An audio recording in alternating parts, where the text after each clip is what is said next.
It's a disturbing cold case that has frustrated police for 2 decades. Mother of 2, Suzanne Poll, was working inside a Salisbury news agency when she was stabbed to death in a suspected robbery gone wrong. Tonight in SA's Most Wanted, Ben Avery has the latest on the search for a #1 suspect.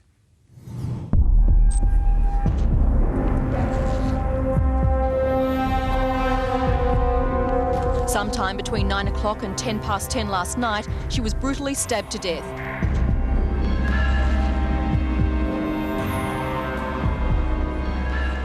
We live in the same street and we've always been friends. Just can't believe it. Suzanne Poll was your average middle-aged woman, wife to Daryl, mother to 4-year-old Adam and 8-year-old Melissa. They know their mother's not coming back.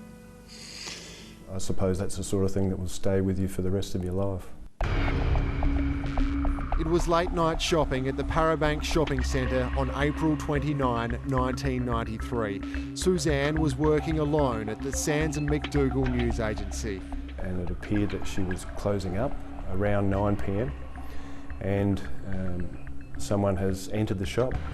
Police believe the man was armed with a military knife, its blade 22 centimetres long. It would appear that Mrs. Poll had some possible inkling of what was going to happen, because it appears that she's tried to escape to a rear office. But a door to that office was ripped off its hinges and Suzanne didn't stand a chance. Stabbed 18 times before being left for dead. There was a total of $300 or $400 taken from the shop. That's a pathetic reason to die for, isn't it? Police can't be sure that robbery was the motive, but the evidence is pretty convincing. Minutes before the murder, a suspicious man was spotted inside this nearby reject shop. Witnesses say he was eyeing off the cash registers before the manager intervened. By all accounts, he really made everybody in that shop have a bit of a shudder and a shiver, because they all thought that they were perhaps going to be robbed by this person. He was wearing dark sunglasses at the time, bearing in mind it's just before 9 p.m. at night. Had a long coat, he had his hands in his pockets. I think the witnesses were worried about what was in his pockets. The man was aged in his 20s or 30s. He was about 173 to 180 centimetres tall and had a stocky build with straggly long hair. Police believe he was probably the man responsible for the murder, but have never been able to track him down, despite extracting DNA from the killer's blood left at the scene.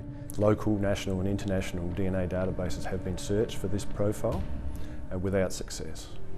Police have even tried to match the DNA with several deceased suspects without success, and fresh information is now crucial to the case.